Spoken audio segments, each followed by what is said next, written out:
Hello and welcome to the Leadership Matters podcast, the podcast for people passionate about leadership and organisational performance, offering up insight and inspiration from peers who have great experience to share from developing leaders in some of the world's leading organisations. I'm your host, Andy Dent of the Oxford Group, and here at the Oxford Group we've had the privilege of developing leaders at organisations across the globe for over 35 years. We fundamentally believe that leadership matters. As leaders, what we choose to focus on and how we show up on a day-to-day basis really does shape organisations and the people experience. So if you're interested in learning more about leadership development, then this is definitely the podcast for you. We'd love you to subscribe or hit like today to fuel us on the journey to more episodes. So without further ado, let's dive into today's episode.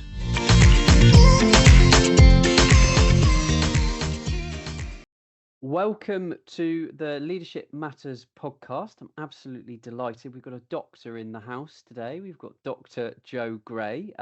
Joe's one of the coaching consultants here at the Oxford Group and a number of other consultancies as well. And Joe's going to share some insight into her journey, but specifically some really interesting work she's done around proactive behaviour at work. So welcome, Joe. Thank you. Thanks for having me. Our pleasure, our pleasure. So we're going to, I guess, just to kind of kick off, it would be good to know where your passion for learning and development and specifically the leadership part of things grew from. So if you could just give us a quick potted history, that would be amazing to kick us off. Yeah, so I was fortunate at the very early part of my career. I worked for a pharmaceutical company, and one of the benefits of working for a large pharmaceutical is they really do invest in their people, and so I was very fortunate to have lots of personal development training. And one thing that really stood out for me was that I went on a comprehensive leadership development program over the course of a year before I even had a direct report, which so I felt that importance of setting people up for success to be a leader before the event, I think, is particularly helpful. And that for me really, I think helped when I then did go on to have people responsibility. Um, in that same organization, I was also the champion for organizational values. They launched a new mission statement and there was a whole set of vision and values. And I was part of the team who really helped embed that within the organization. And that really, I although my role was in sales and marketing, that kind of culture piece and leadership piece really struck a chord with me. And I think throughout my career in sales and marketing, I was always really passionate about the kind of people side, leading well, making a difference, making an impact on people. And so after 18 years in sales and marketing, I decided to take a career shift, went back to uni, and I'm doing what I'm doing now, which is helping organisations make work better for people who work there. That's what I'm passionate about.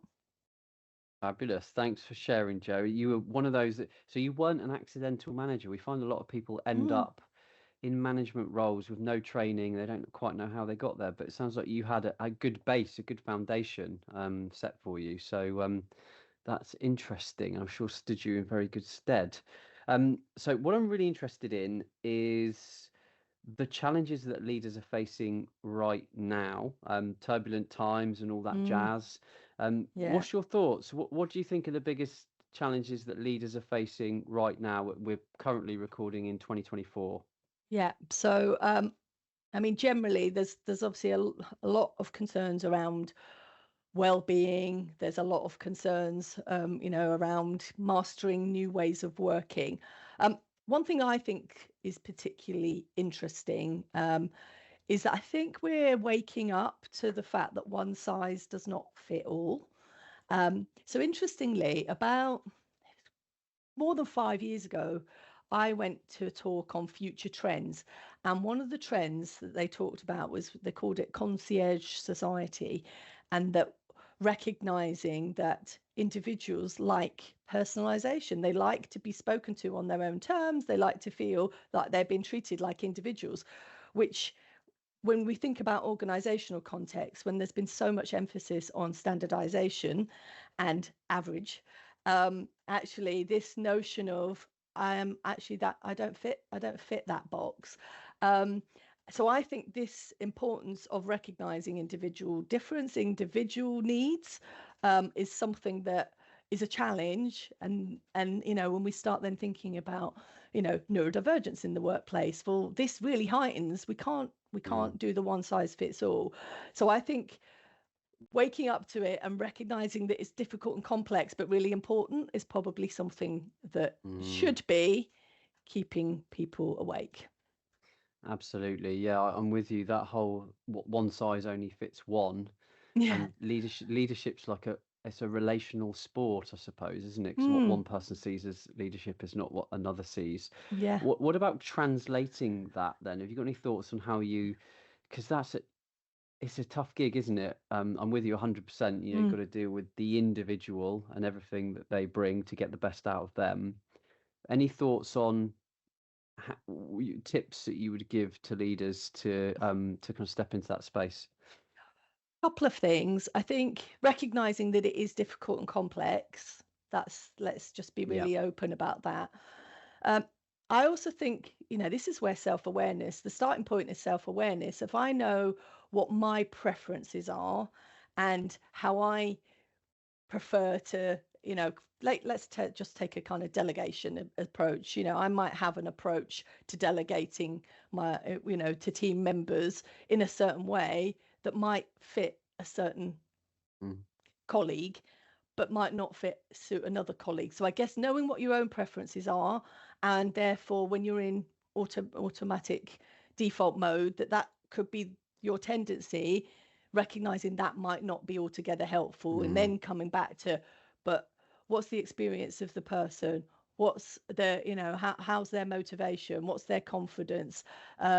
How complex is the task I'm asking them to do? So really taking person, task, context into play, and then going, okay, so therefore what is the best approach I need to take? So I think I talk about the importance of you need to be quite ambidextrous. You can't just do the things that you think that works, it's always worked. You need to be open to saying, actually, for this individual, I'm going to need to take this approach. So it's been adaptable to serve the individual's needs and get the best out of them. Yeah, love it. Thank you, Joe. So one of my favorite questions on here is always the desert island leadership books. So if you're stranded on a desert island, Joe, what would be your top 3 leadership books that you would take with you? So this is tricky because I like reading and I've got loads of books that I really love. So I was trying to think about ones that I really think have really got me reflecting afterwards. And the first one touches on this point around individualism and concierge society. And it's called The End of Average, by Todd Rose. And actually, it's really insightful because it kind of talks to where this whole notion of standardization even came from, which I won't give a spoiler alert, but a lot links back to Industrial Revolution and 150 years ago, where actually standardizing was great, but we're not in that space anymore. So that's a really nice book for reinforcing the value of thinking about individuals and how you can therefore take that approach to get the best out of people. So that really speaks to what I just said. Okay. The second book I love and recommend to anyone who tells me they don't have enough time in the day to do everything they want to do. And as I always remind them, it's the commodity that we cannot have more of. We've just got to work better with it. But this isn't about time management. This is by Tony Crabb, and it's called Busy. And Tony aims to really debunk this kind of hustle culture of how busy are you? How are you? Oh, I'm really busy. It's like, I didn't ask how busy you were. I was just asking around your well-being, So he's really challenges that. Let's stop glorifying busy and let's start prioritizing and making some choices about how we choose to spend our time. So Love it. now, often I recommend that to people, but obviously that takes time to read. So there are also, he does a few good videos on like TEDx and stuff. So how to thrive in a world of too much. And he speaks about a Siamese fighting fish that will consume until it keeps eating until it basically self-combusts. So so that's quite good. And then sticking with the animal piece, this is my third recommendation. It's called The Social Instinct, by Nicola Rayani. And this is interesting if you particularly like. I mean, I'm a big fan of watching some of these, animal programs and human, the animal kingdom. And it talks about how cooperation shaped the world, but she uses kind of animal kingdom and relates back to different species around how we human beings are inherently cooperative beings, and there's a reason for that. So that's more it's not necessarily leadership, but actually if you're interested in creating more cooperative ways of working, I find that interesting. That sounds really interesting. It's that whole kind of teaming, tribes and who we kind of gravitate to and why. That sounds really well. Listen, there's three that I haven't read before, There so you that's go. Add them to your great. list. Another I can add to my ever-growing list of books to read at some point. But they all sound really, really interesting. So thank you. And what about obviously in the multimedia world nowadays, it's not just about books, but I don't think you can beat the feel of a book in your hands, can you? But if you haven't got that, then what should every leader listen to or watch? Podcast, TEDx, any of those types of medium. What's on your kind of your top list, top 10, top 3 list? Yeah. So if you're interested in human behavior, which one would hope if you're leading people, you are interested in human behavior. I particularly like, there's a podcast called No Stupid Questions. It's part of the Freakonomics podcast. And it's hosted by Angela Duckworth, who is actually one of my academic heroes. She came up with the concept of grit, which is that notion of passion and perseverance leads to successful outcomes. And she's a psychologist and she co-hosts it. And it's just really interesting. They pick a question that's been sent in by a member of the public around curious human behaviors, and they try to unpack it. Some of them are more kind of work related than others, but I just find that really interesting. There's hundreds. There's such a big back catalogue, and they do a really nice job of bringing it to life, but in an evidence-based way that's really accessible. So that's a podcast. There's a couple of just really good specific like videos, one on YouTube and one that's a TED talk.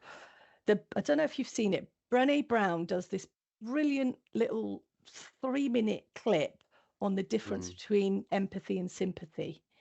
I don't know if you've watched that. It's just I have seen it. Yeah, someone else on the pods mentioned it as well, and it's a beautiful clip. Yeah, it's the animated one. Yeah, it's the animated one. Yeah. Yeah, and I mean, I've probably watched it because I play it in a lot of sessions that I deliver. So I've probably watched it like 100 times. But every time there's just something really poignant in that. So if you haven't watched it, it's about 3 minutes. I'm sure you'll be able to share the link. Yeah. And then another person who I find really engaging is Margaret Heffernan.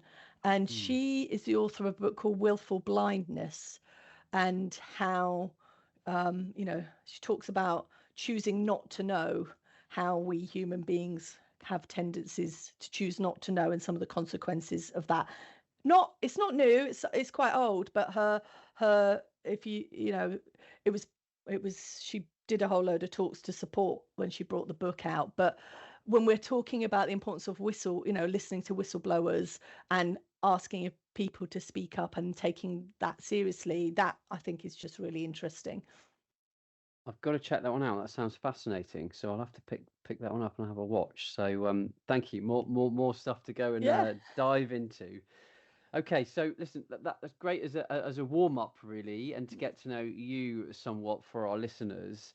But what we really wanted to do is create a space for you to talk about your fascinating research into proactivity in the workplace.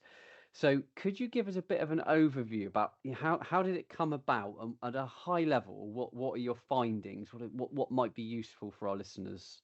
Yeah, sure. So, I mean, in terms of how it came about, I chose proactivity at work as a topic for my doctoral research. And like most doctoral students, they tend to pick something that's kind of quite close to home.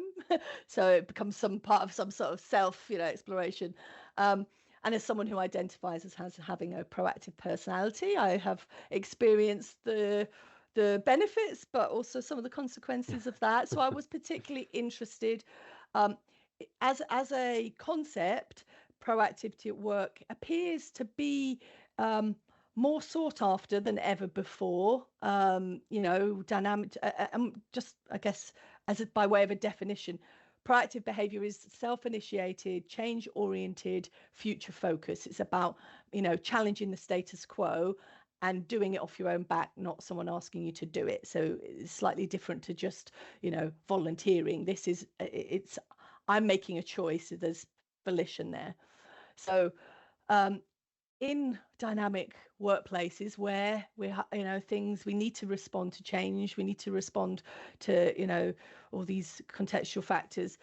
Proactivity is deemed pretty helpful. People using their initiative. There's less time for managers if people can use their initiative. Mm, Um, Particularly during in the context of hybrid working, there's some studies to show that when we're having to work with more isolation, actually proactive people are more likely to, seek out the resources they need. So there's some benefits there. mm, So I was mm, particularly interested, this is around sort of 2022, 21, around proactivity, because we were going through the hybrid working transitions, and so that became something I was particularly interested in. And as I said, there's a personal interest. So my research sought to really explore the multifaceted nature of proactivity at work, looking at both the positive outcomes, but what are some of the consequences. So that was one study that I looked at, really highlighting the double-edged sword kind of mm, when it comes to proactivity.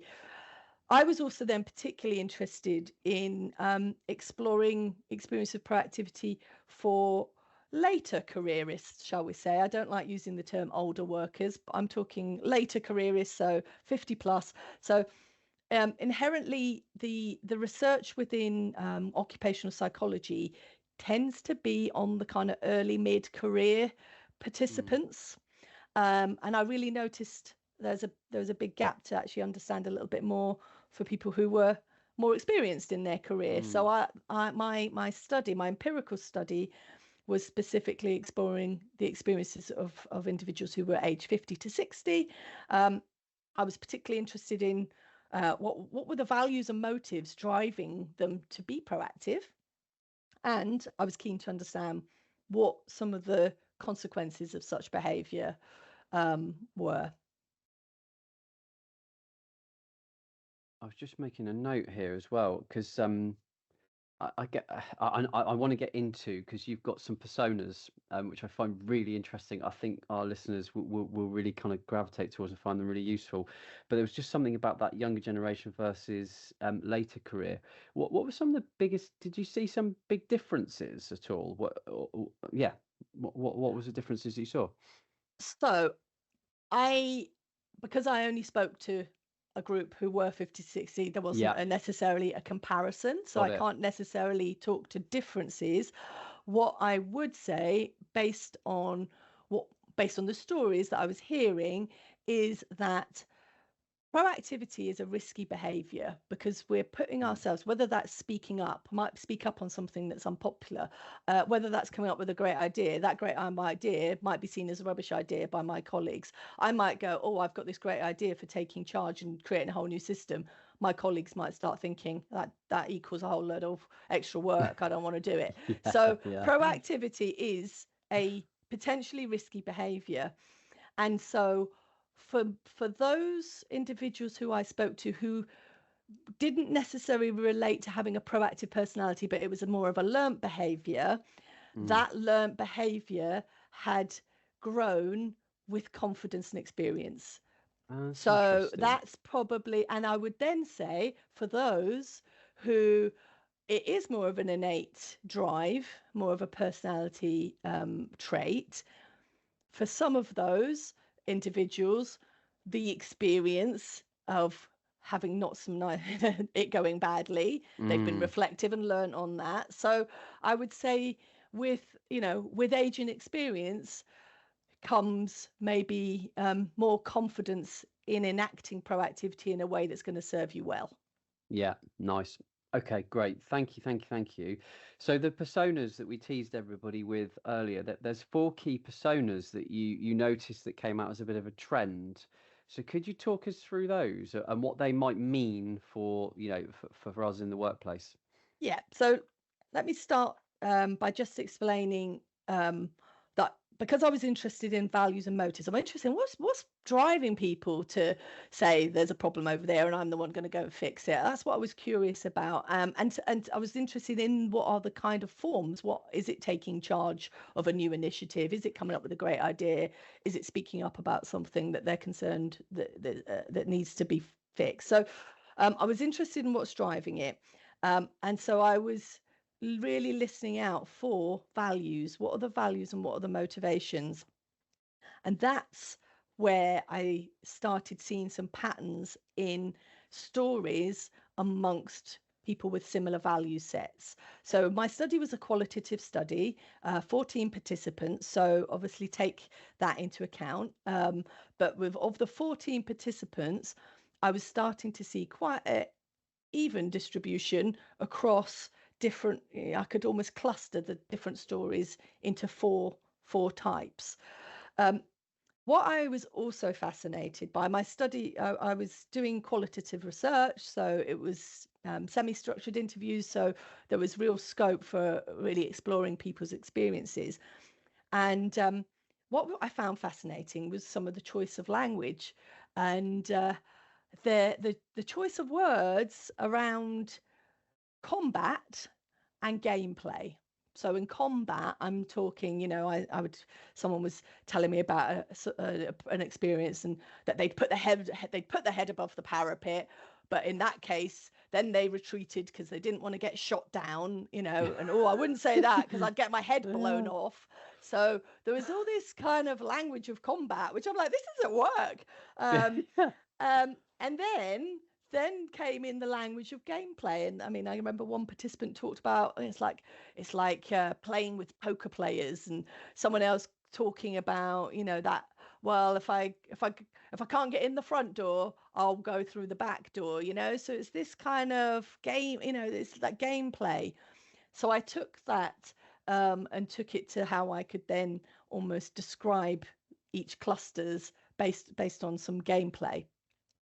I also used to work in the toys industry, so I was particularly just felt the little connection of being able to. There was a natural Yeah. gravitation. Yeah. Oh, it all come together. Lovely.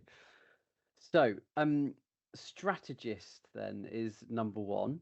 I say number one. Is it number one? Are they No numbered? numbers, no Just numbers. okay. Yeah. Sorry. Right. Good. Okay. So, tell me about strategists. What are their kind of values, motives? What makes them a strategist? All the good stuff, all the bad stuff as well. Yeah. So strategists amongst my participants, they spoke with a lot of confidence around planning, groundwork, doing that upfront work, um, you know, thinking about what stakeholders' objections might be and therefore how they could overcome that. So there was a lot of time spent in really thinking about how they were going to get this over the line. They spoke in the language of influencing, and what was interestingly, it was influencing and drawing on loads of different influencing tactics. So there was, a lot of what I would describe as political skill Okay. involved, a lot of, good situational judgment, knowing, what levers to pull and when. So there was, that idea of really kind of, having a strategy and doing the groundwork. Okay. And in terms of the values that seem to come through amongst the strategists, self-determination was really evident, a desire to kind of feel in control, but a real achievement motive. So many of them talked about enjoying a challenge, seeing this, getting this idea bought in by others, seeing it as a challenge. So they like that kind of challenge, describe themselves as being competitive, if you will. So yeah, that was the strategist.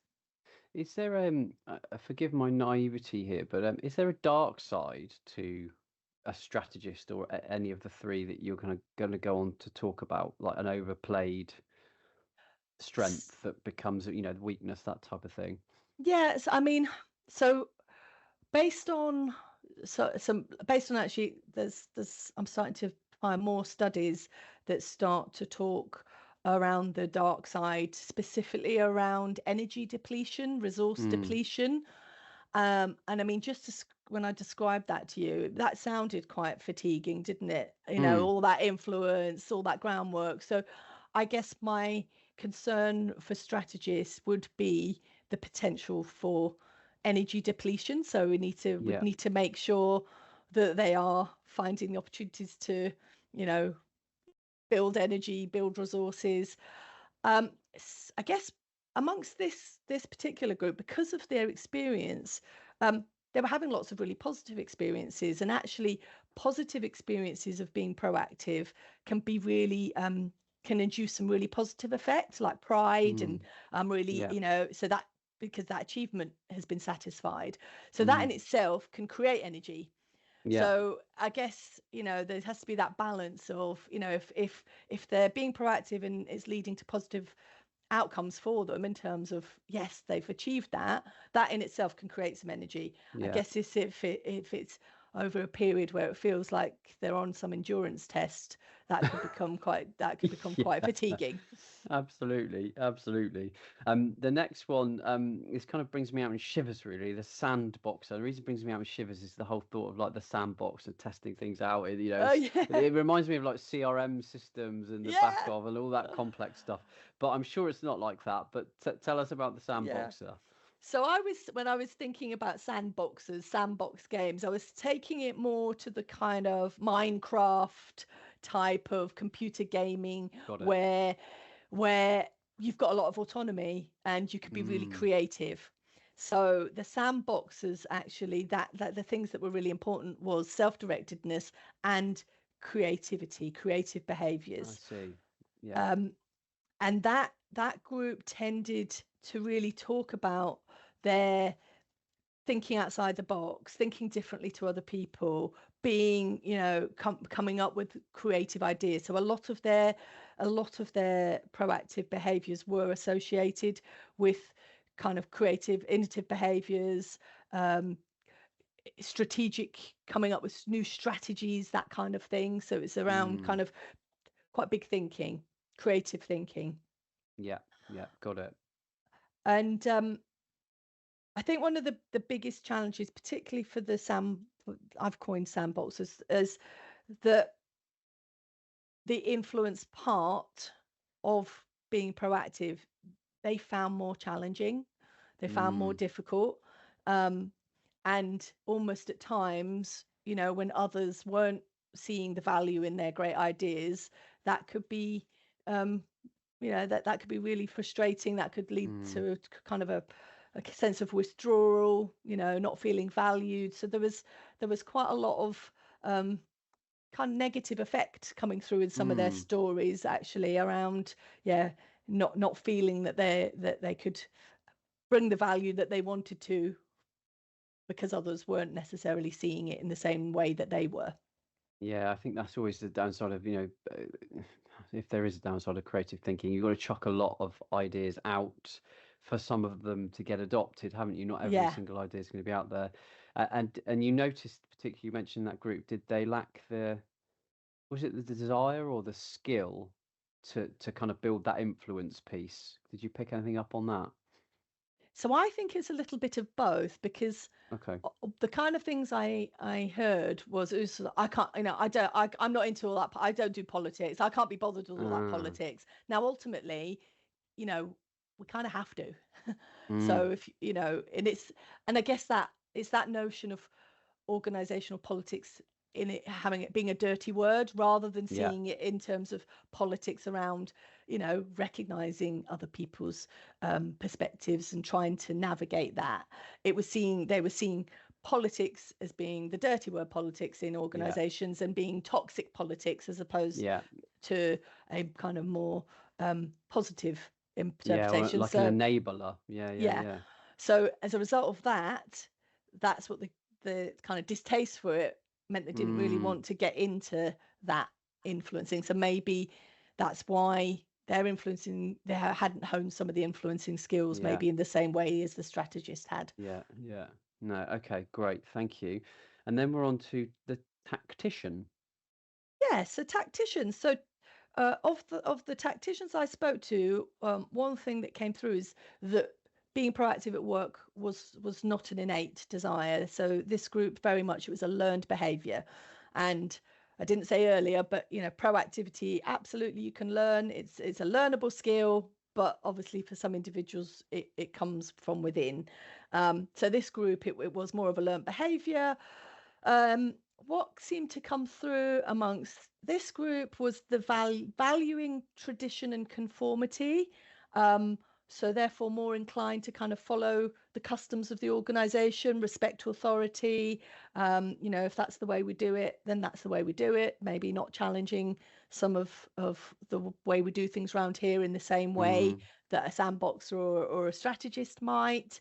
Um, and their desire to be proactive was very much linked to, they often talked about this, the right thing, which I was always, so what's that, what's the right Okay. thing? But the right thing, that came up as a, well, that's the right thing to do. um so Mm. which really speaks to Interesting. that kind of, um and wanting to meet the expectations of their supervisors. So Mm. so when I was like, so what made you do that?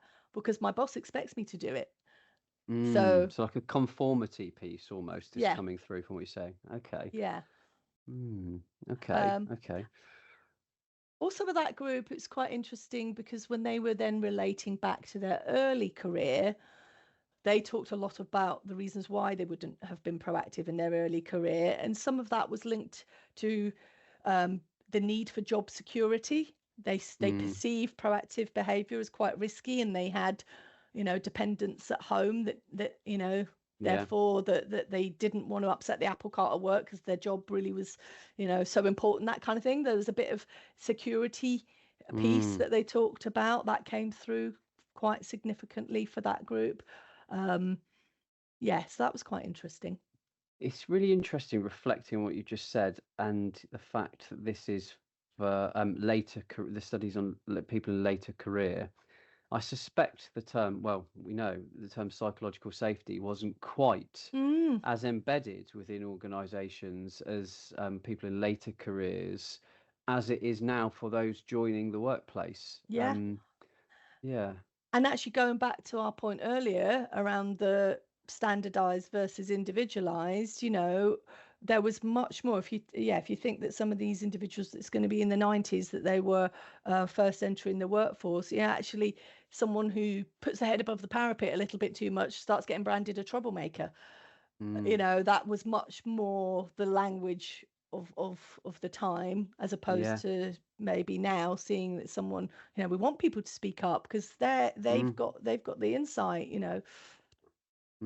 Absolutely, absolutely. So our final one is the cooperator. So tell us a little bit about the cooperator. Yeah, so cooperators, when I'm talking about cooperating, it's that idea that working together. So less kind of taking charge and leading from the front, but actually coming up with a great idea and kind of working collaboratively to make that idea happen. So there was this sort of sense of, there was no kind, the power was felt. There was not a need for power and achievement in the same way. There was also a real kind of desire for affiliation with others, but that kind of valuing kind of universalism. I know that sounds a bit of a fancy word, but things like, you know, there was a particular participant who really, the environment was really important. She's, you know, so a lot of, you know, their desire to be proactive was around, you know, that agenda at work.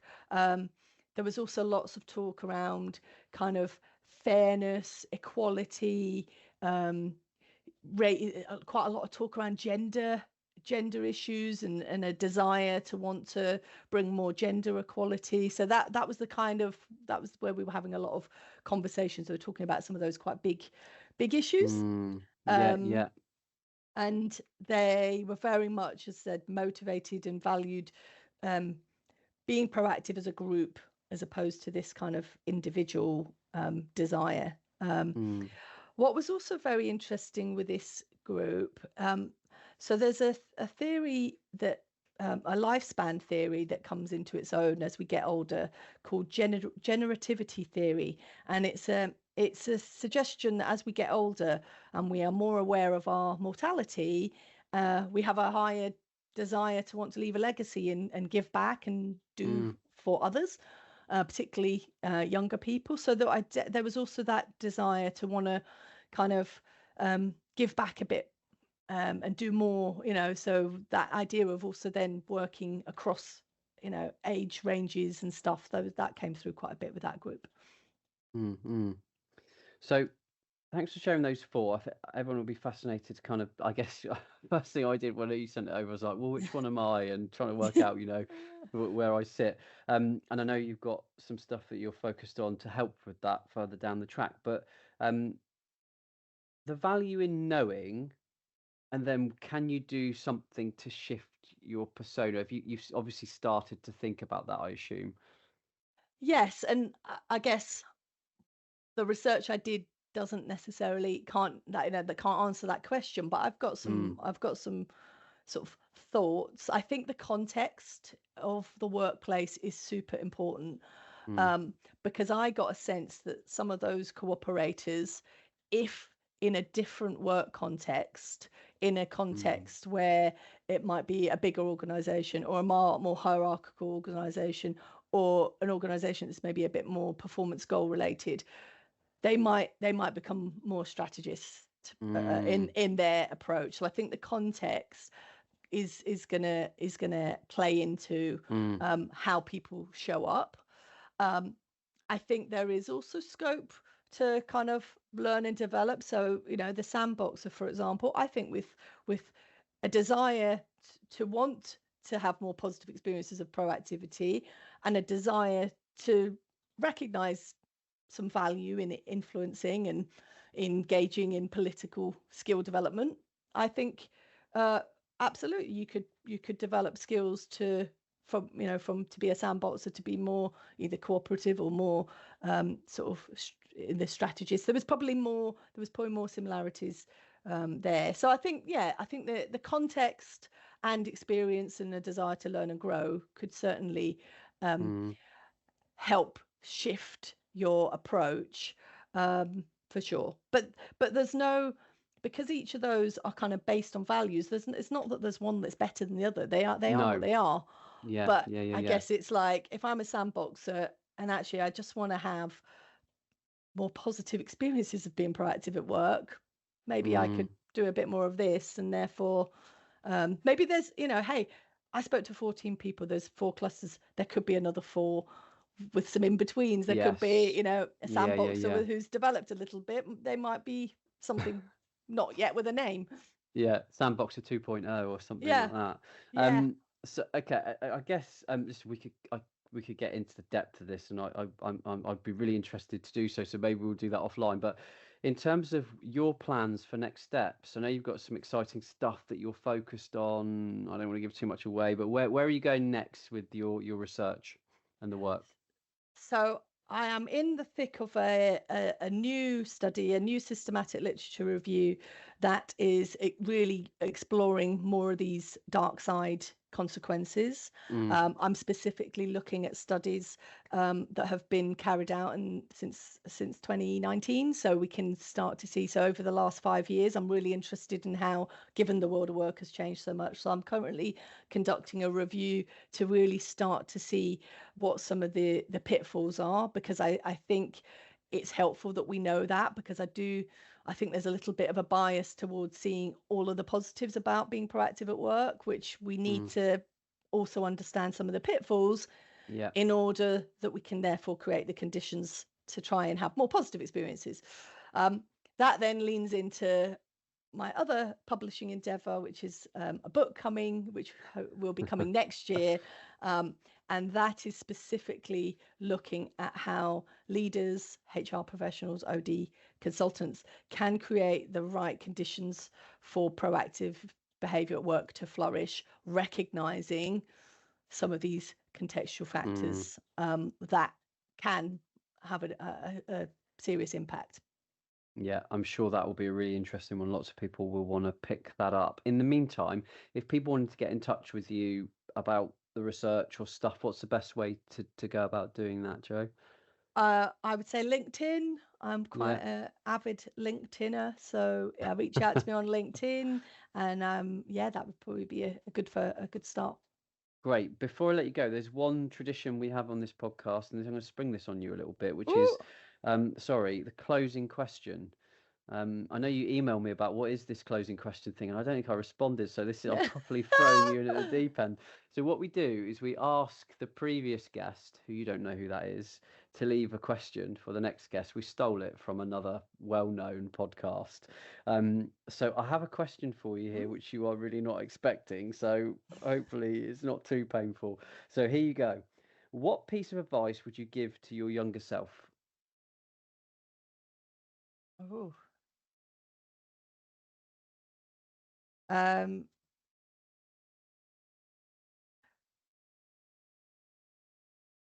Well, I think this. I'm going to relate this actually to our conversation today. So, in my early career, and actually even in my mid-career, I had a propensity to take on too much and get too exhausted, to the point I collapsed on an aeroplane when I was about 28. Okay. So pretty serious. So I am very, very mindfully aware that I have a propensity to do too much, and I'm saying this as a piece of advice to my younger self. This is also to my almost 50-year-old self, because it's relevant for now. So this is a piece of advice I need to just continually give myself is, and again, some of that I'm now seeing is linked to this proactive desire, that in being proactive, sometimes you can do too much, take on too much. And so that's a constant piece of self-reflection, and being prepared to say no, or being prepared to say I haven't got the capacity. But that requires a bit of owning up to recognize I haven't got the capacity. And so God, I mean, we could get into a whole kind of deep in counseling here, but I think that's something I'm very aware of. I think the art of saying no is a really important art to kind of want to master, but also know when you need to say no. That's the whole self-awareness piece there as well, which sounds like you're on a real journey. Actually, you've done a lot of work to kind of bring all of that to life. So it's been an absolute pleasure, Joe. Thank you so much for sharing your wisdom with us all. Really do appreciate it. Thank you. Thanks so much. Really enjoyed it. Thanks so much for listening to today's episode. We hope you took some insight or inspiration from the conversation. If you did, please hit the subscribe or like button. And that's not because we want to get loads of sponsors, it's just so we know that you're finding the content worthwhile and we can keep delivering more and more conversations. If you are finding it useful, why not follow us on LinkedIn or check out our website or sign up for our newsletter to keep up to date with upcoming events, insights and articles to help either yourself or the leaders in your organisation. Thanks again.